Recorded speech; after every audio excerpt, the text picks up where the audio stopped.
The NFL, the first NFL start for one Shudder Sanders. Not gonna lie to you, got got a whole TV to itself today. And frankly, I wasn't disappointed. I was actually entertained. In fact, when he threw the bomb, I jumped. Shudder Sanders didn't just make his debut against the Las Vegas Raiders on Sunday night. He delivered what might be the most anticipated, scrutinized, and talked about rookie quarterback performance in nearly 30 years. Now the entire NFL world is left asking one simple question. How did a fifth-round pick pull that off? The game that you were going to show this fan base that you are who they've been looking for. How do you think you did that? I think I showed a couple of great pieces. It's some things I wish, I could get back, but man, a win is crazy. It's amazing, off of 1 week of practice, 1 week of practice. So imagine, what a full offseason look like. It get dangerous, but it's just a 1 week of practice. So Key quarterback isn't supposed to make this kind of impact, and a Cleveland Browns quarterback certainly isn't expected to shift the entire conversation. But that's exactly what happened when Shudder Sanders stepped onto the field at Allegiant Stadium and did something no rookie quarterback had done since 1996. Win his first NFL start. And he didn't just win it, he took over. The Browns rolled past the Raiders 24-10. And in the process, Sanders proved to the entire league that everything they thought they knew about his ceiling was completely off. Okay, to the point where they literally had to play him because they had no other option, right? And they throw him in there this week to make his rookie NFL debut as a starter. It's his first time starting on an NFL field, y'all, with a team that they let him practice with starting last Wednesday. He had 3 or 4 days to practice with the starting unit. That's it, before he started on an NFL field. They set him up to fail. And God's timing is crazy because he wears number 12 and he made his debut start in week 12 of the NFL. Then before the game even starts, he tells the reporter lady, I'm the one they've been waiting for. No, it wasn't a question mark at the end. That was a statement. I am the one they've been waiting for. That truly matters. The part that has the entire NFL establishment scrambling.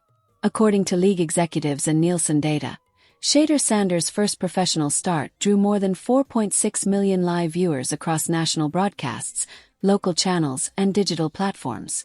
That's not a preseason spike. And it's not some inflated Thursday night cable number. It was a regular season matchup between two struggling teams that no one was expected to care about. And yet 4.6 million people stopped what they were doing to watch it happen. So it's not, it just come with the game, it is what it is, but I'm just thankful for where I am now. I don't, everybody have their differences, but I still got an opportunity to play, so why can I be mad, Money different, but thankfully I have a good family, so it is what it is. We're not playing for that, we're playing for the love of the game. So I'm just thankful to be out here, have an opportunity, be able to go and play. Go out there and play, go out there and start. Like, you don't know how surreal, that feeling is, knowing that you have the responsibility of the Browns organization. It's more than some playoff games draw. It's more than what many Monday Night Football matchups pull during non-playoff years. Those are the kinds of numbers you expect when two Super Bowl contenders collide under the lights.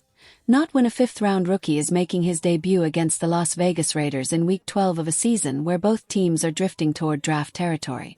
None of this was supposed to happen. The script had already been written.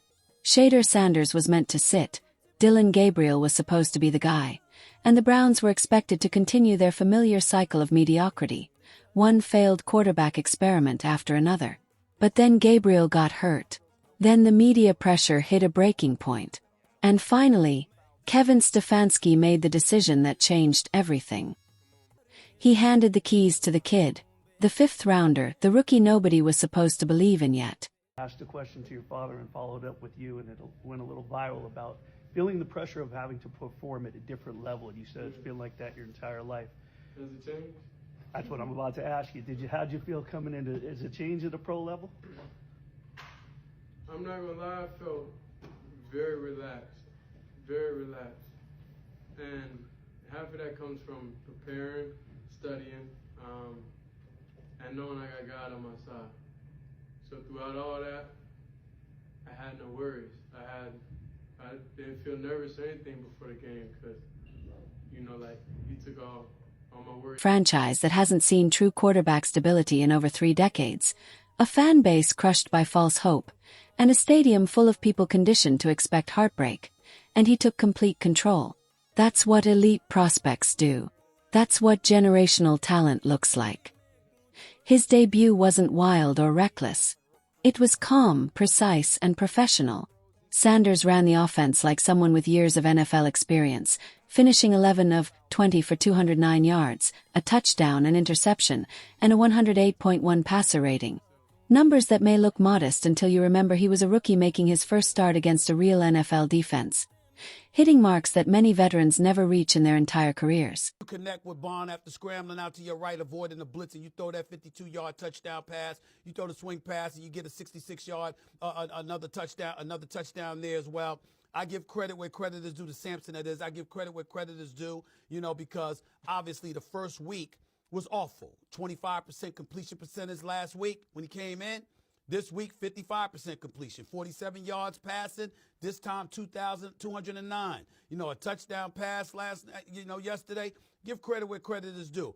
It was really, really good to see him perform, for him to have the opportunity after a few days of practice, like he pointed out, to really, really showcase his skill. And then you look at him.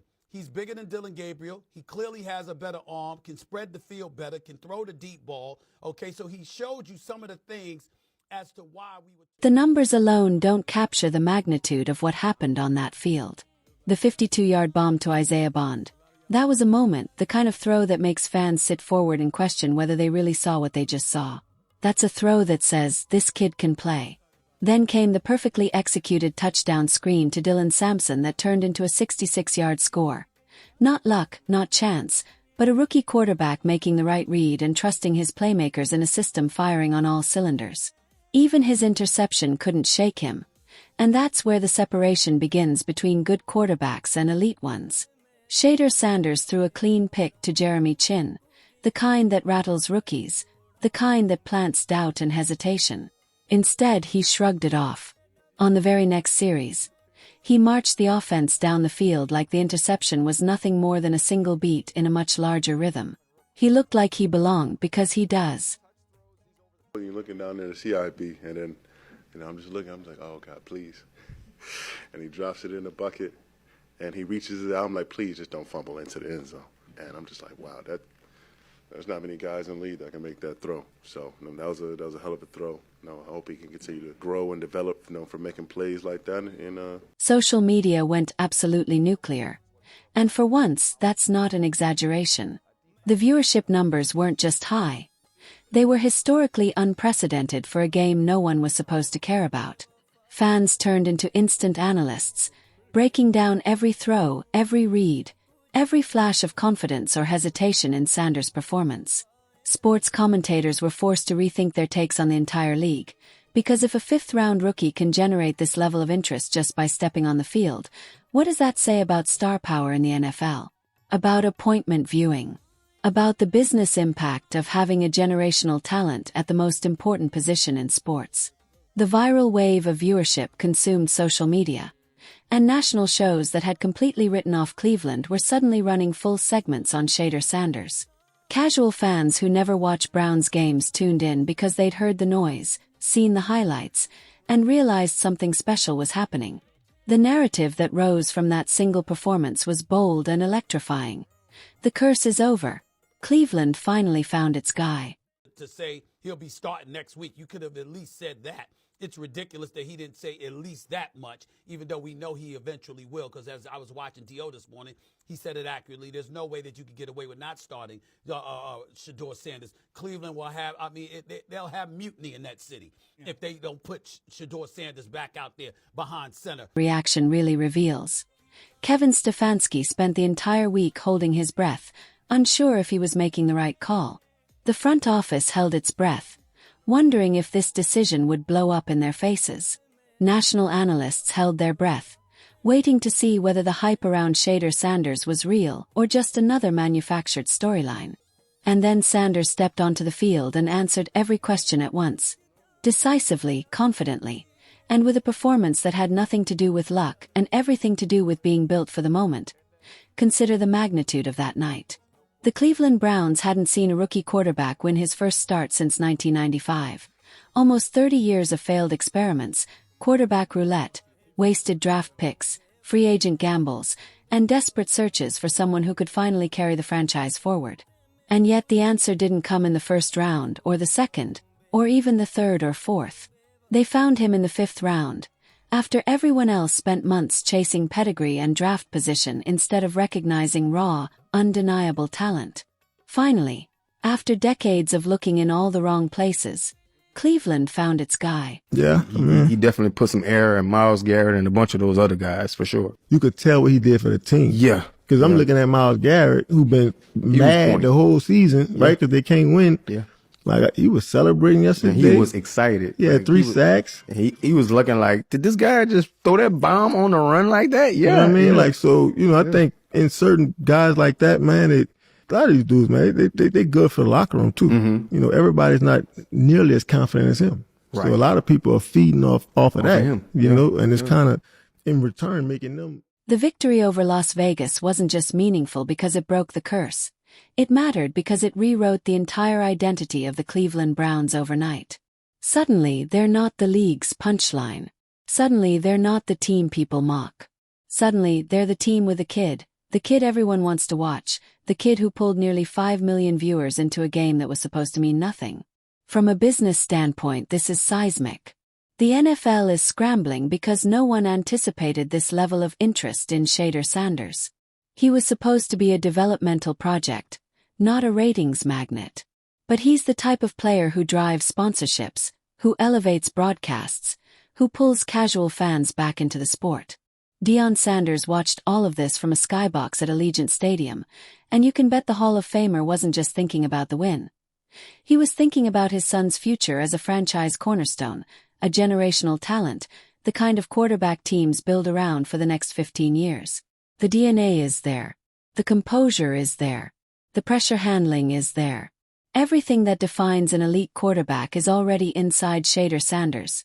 And he just proved it against a real NFL defense. One about it. And I just think this was Shudder naturally being Shudder. Come on now. How confident he was. Him going out there and saying, with that chip on his shoulder, hey, all the rumors that y'all been saying about me not having first team reps and whatnot, he could have gone out there and played it the safe way, the way that we wanted him to play it earlier on in the season. But no, he said, hey, look, this is what it looks like after 1 week of practice. Imagine what it looks like with a whole off season. It gets dangerous. They haven't won a football game in a month. You know who ate that up? The entire locker room. The entire fan base. Whoa. They went crazy. They went crazy. Don't pause that, man. Come on.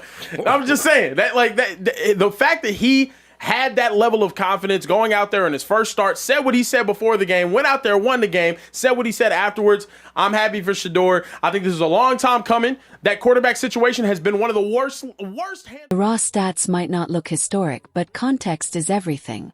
This wasn't a flawless statistical outing. It was a flawless performance given the circumstances. 11 completions on 20 attempts in a game with deliberately conservative play calling. That's excellent. 209 yards in a scheme designed to limit his workload and lean on the running game. That's efficient. 1 touchdown, 1 interception from a rookie in his first professional start. That's expected, normal, and sustainable.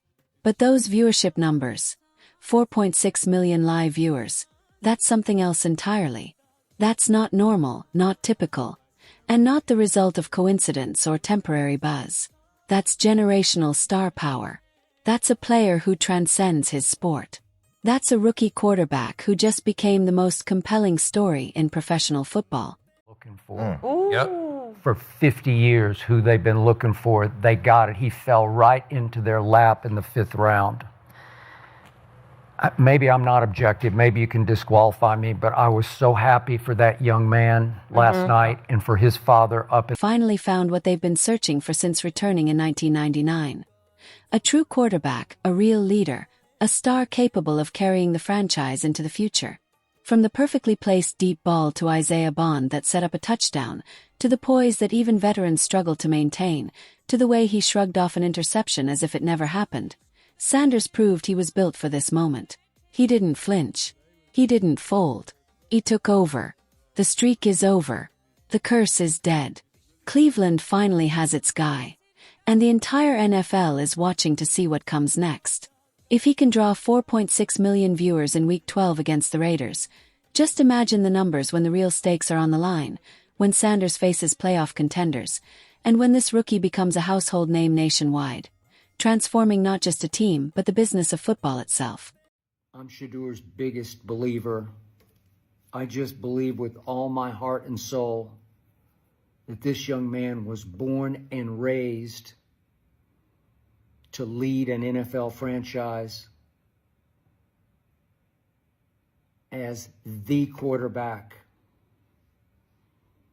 I'm not saying he'll be the biggest star we've ever seen at quarterback. I just know he's going to win a whole lot of games. That's when the NFL will truly understand what just happened. Shudder Sanders isn't just a promising prospect. He's a game changer. He's the kind of player who can revive a franchise, turn losing seasons into playoff runs, and make the Cleveland Browns relevant for the first time in decades. Sanders accomplished something no rookie quarterback has done in nearly 30 years.